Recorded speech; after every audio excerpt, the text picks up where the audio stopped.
Rick Harrison's world is unraveling fast. Adam is gone. Chumlee is staring down the possibility of a life behind bars. And Pawn Stars, once a glittering symbol of reality TV success, is collapsing under the strain of betrayals, lawsuits, and financial disaster.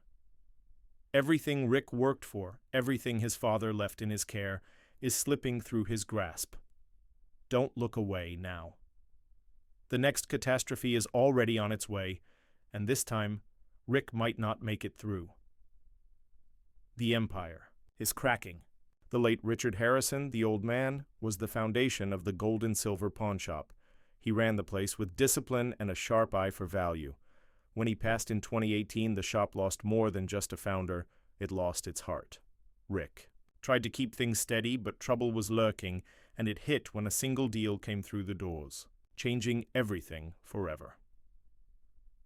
At first, it was small cracks, family squabbles, rumors of money issues, and mounting legal battles. Then things got worse.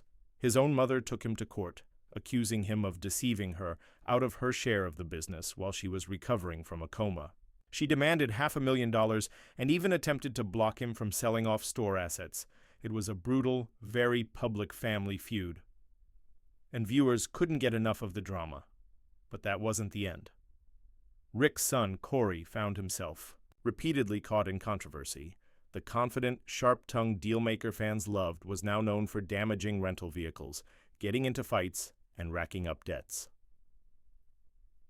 Then came Chumlee. The lovable, goofy sidekick was a fan favorite, but behind the scenes, he was a disaster. Police raided his home and uncovered a stash of drugs and firearms. He narrowly avoided prison with a plea deal, but his image took a massive hit. Pawn Stars wasn't just a show, it was a multi-million-dollar empire. Viewers tuned in for rare items, strange collectibles, and Rick's signature haggling style. But behind the scenes, chaos reigned. More lawsuits hit. Family tensions escalated. Even the show's so-called experts weren't safe. A toy appraiser got tangled up in a domestic violence case, while a sports memorabilia specialist was caught passing off fakes. The business side took a blow too. At its height, the shop was pulling in millions. But after the pandemic, revenue dropped drastically, down to just $37,000 a year. Rick tried to pivot by launching Pawn Plaza, a retail center meant to draw more foot traffic. Instead, it flopped. Tenants blamed Rick for poor promotion, and lawsuits followed. His control over the empire began to slip. The show changed. What once felt spontaneous and exciting became staged and formulaic. The negotiation scenes lost their spark. Personal issues dominated the spotlight. Rick realized the end might be near, so he branched out, investing in real estate, trying new ventures, doing whatever he could to stay afloat. But despite everything, the doors stayed open. People still brought in oddball treasures, hoping to cash in. But the deals told a different story. A man brought in a defaced British banknote, believing it was a one-of-a-kind work by Banksy. Rick barely looked at it before dismissing it as vandalized currency. An expert confirmed it was real, but not particularly rare. The man got $400, not the windfall he'd hoped for. A panoramic W2 photo of a Vegas airfield, Rick offered $100. A Civil War revolver, authentic but impractical. The seller asked $1,800. Rick countered with $800. After haggling, they landed at $1,400, though the seller still felt shortchanged. A signed Yankees ball from 1951? Big names? Like Mickey Mantle and Joe DiMaggio were on it, but the fading ink and lack of certification killed its value.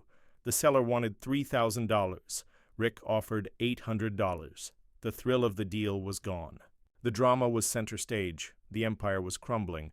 Once a symbol of success, the shop now stood as a reminder of what had been lost.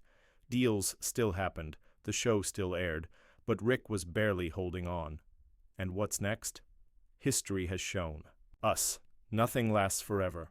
Empires rise and fall. Right now, Rick seems destined for the latter. The show trudges on, a shadow of its former self. A guy walks in with a vintage Rolex thinking he's holding gold.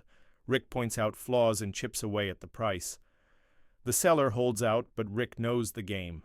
His offer is low as always, and the seller is left with the bitter choice: walk out empty-handed or take a disappointing deal. Another woman brings in a 19th century pocket watch passed down through her family. She's convinced it's worth thousands. Rick inspects it. Authentic, but common. He offers $500. The bargaining drags out, but the result is predictable.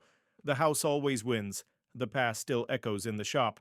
Each failed deal, each legal battle, every scandal adds a new crack to the once mighty foundation Rick and his father built. His father's legacy, the fame, the fortune, it's all in jeopardy. The cameras still roll, tourists still line up, but the golden era is gone. And the worst part?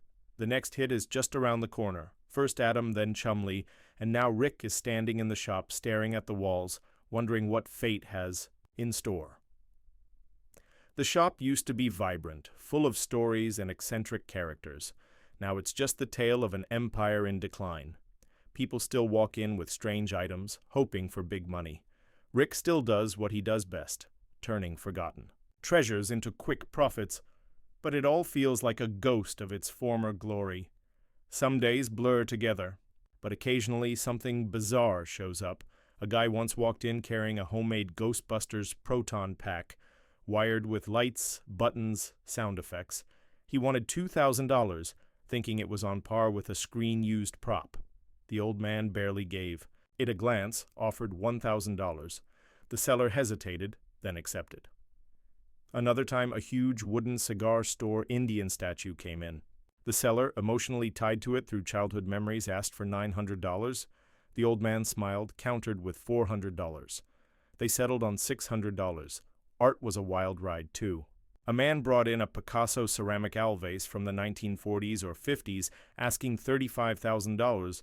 Experts verified it, but the market value was closer to $25,000. Rick offered $11,500.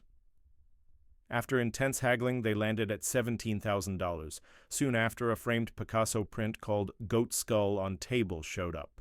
It had an old appraisal of $16,000. Expert review said it was an aqua tint etching, valuable, but nowhere near that number. Final deal, $1,000. Another day, someone walked in with 6 Picasso etchings from a signed book.